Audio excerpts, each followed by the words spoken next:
Hello guys, this is Edward from Edexcel.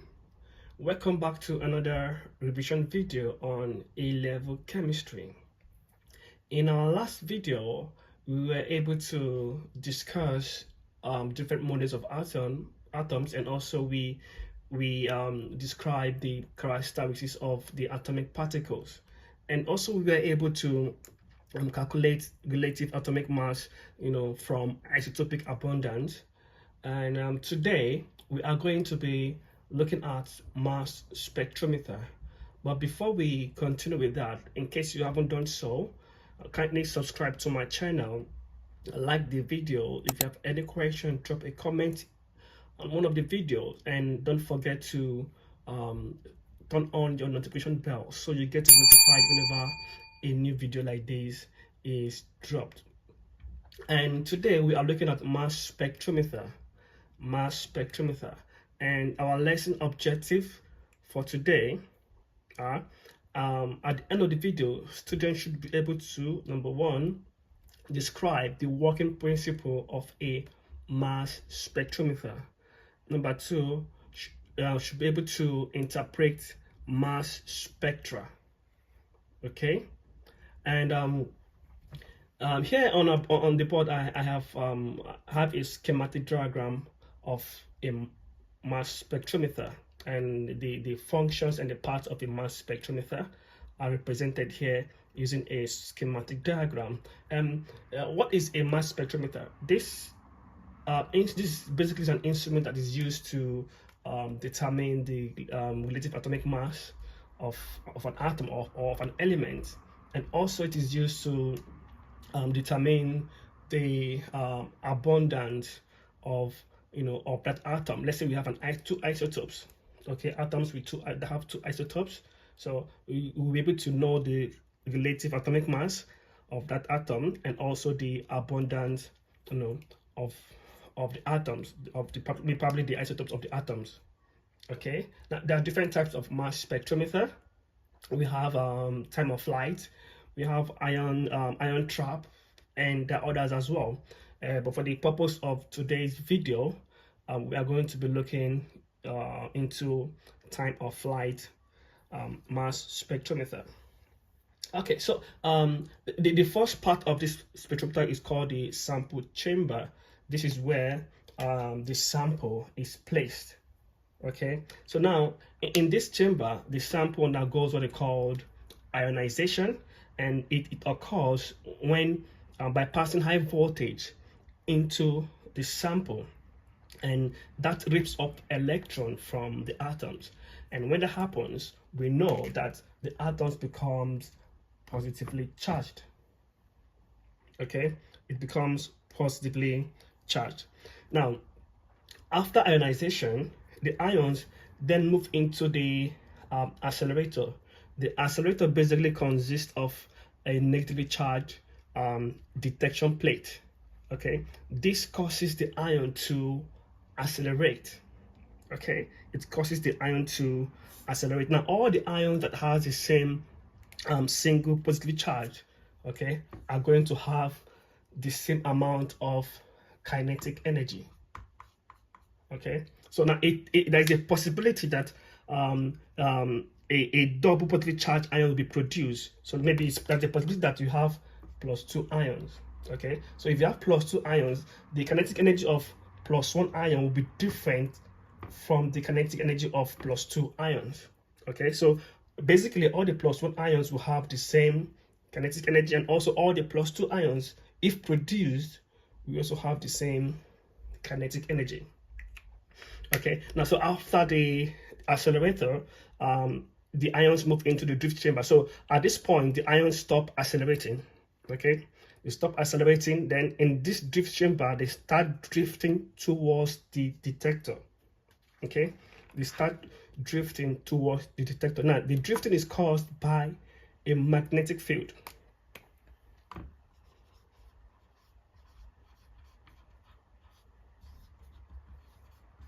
Okay, the drifting is caused by magnetic field. Now, the drifting in this part, the ions start drifting at different velocities.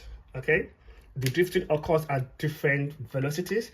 Now, the lighter ions are definitely going to reach the detector faster than the heavier ions if there is anyone present.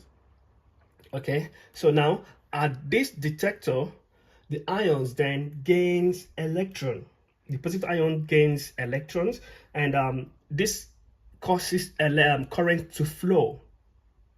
Okay, they gain electrons at this detector and it causes current to flow. Now, the idea is this. Let's say we have two isotopes. Okay, two isotopes of course, definitely two isotopes of different masses. Now, the time it takes for the ion to drift towards the detector is used to calculate the mass of that isotope. Okay, and the amount of current produced when the ion gains electron from the detector, okay, the amount of current it produced from that process is used to calculate the relative abundance of the isotope, to calculate the abundance, or to know the abundance of that isotope. Okay, so and then after the detector, then we have analysis. All right, now from the current produced, okay, the value of the current produced from the detector is then used and then combined with the time of flight, the time it takes for the ions to drift to the detector. Okay, so the values are then used to produce a spectra, okay, which we then interpret. All right, so the spectra will consist of the relative abundance of the isotope and the mass to charge ratio, and that is what we are going to look into in a jiffy. Okay, so this is basically the working principle of a mass spectrometer. Next, we are going to look at how to interpret a mass spectra. Okay, here is an example. We are going to look at a copper mass spectra. Now, what we're going to do here is that we are going to look at we're going to determine how many isotopes of copper we can see here, and also we are going to determine the relative mass of each of these isotopes, and also the relative abundance of each of the isotopes. Okay, now a mass spectra usually consists of, we have two axes, right? And we have the vertical axis basically is where we have our relative abundance, and on the horizontal axis is where we have the mass to Z ratio. Now, mass to Z ratio simply means mass to charge ratio. So this is where the mass of the isotopes are printed out, where they are represented, and on this axis is where we have the relative abundance. Now, it's quite easy and quite simple. Now, we can see here we have peaks on this spectra. The number of peaks represent the number of isotopes. Okay, now here we can see two peaks. It means that we have two isotopes of copper. Okay, now let's look at the first one, the first isotope. The first isotope is found on 65, on M to Z ratio of 65, right? So that means that that first isotope is having a mass of 65. For the first isotope, it has a mass of 65. Okay, then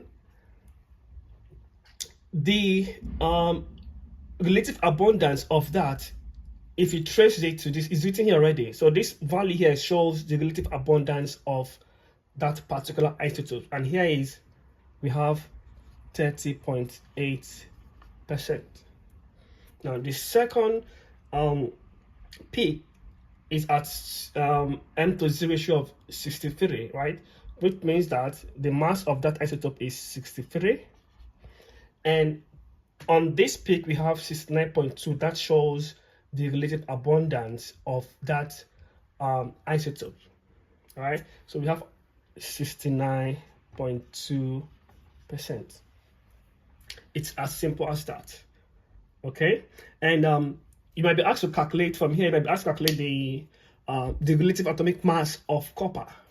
Okay, so if you have to calculate the relative atomic mass of copper from these spectra, and I believe in our last video we did that in our last video. However, we are still going to talk about it in this particular video. Okay, so let's look at how to calculate the relative atomic mass of copper having two isotopes. One is copper 65 with 30.8 abundance, and copper 63 with 69.2% abundance. So to calculate that, I think I can clean this now. So to calculate that, we multiply the summation of the mass of the first isotope 65 times the relative abundance, which is 30.8, right, plus the mass of the second isotope is 63, right, 63 multiplied by the abundance is 69.2. Now when you add it together, you divide everything by the total relative abundance. That is, if you add this together, that will always give us 100%. So basically you divide everything by 100.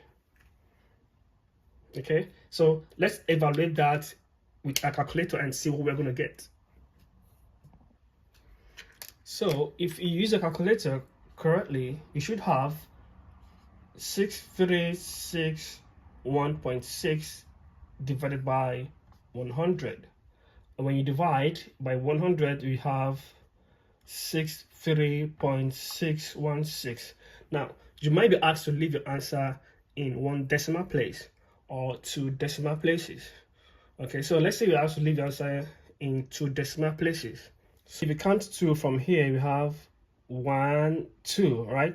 After 1, we have 6. So 6 is greater than 5, right? So you know how to round it up to 1. You add it to this, it becomes 2. So you have 63.62. That will be your answer in two decimal places. Okay, so that is how to interpret mass spectra. I'm going to give you a task now. Okay, so this is a task for you to do. You can pause the video so you can have the time to complete the task. Now, what you need to do here is to determine the number of isotopes of magnesium, and also determine the mass of each isotope and its relative abundance. And lastly, calculate the relative atomic mass of magnesium from this spectra. Okay, pause the video and continue with the task.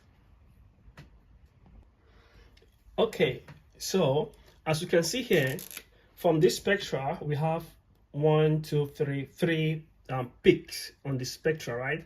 It means that we have 3 isotopes of magnesium here, 3 isotopes.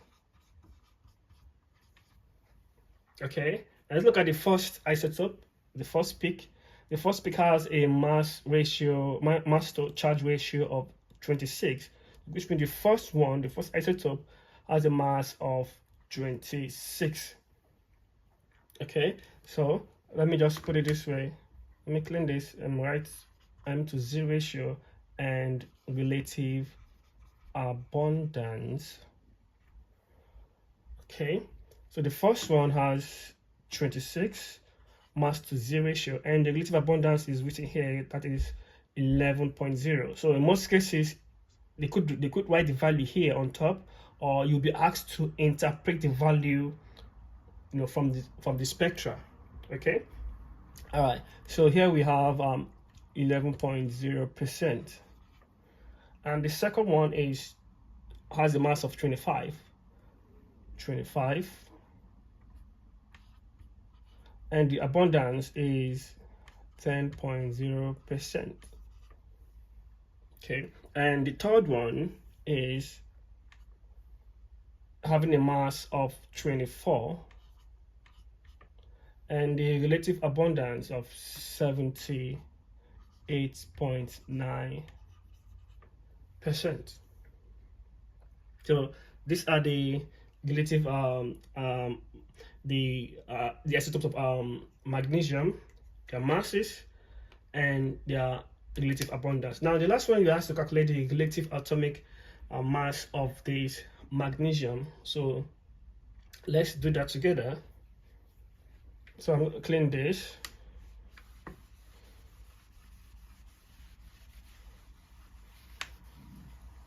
So using this data here, and the formula, summation of the, multiply the charge, the mass, by the abundance, then you add everything together, then divide by 100, right? So the first one is 26 times 11.0, okay, bracket, plus the second isotope is 25, the mass is 25, and the abundance is 10. 25 times 10.0, okay, plus the third isotope is has a mass of 24. 24 multiplied by the abundance is 78.9.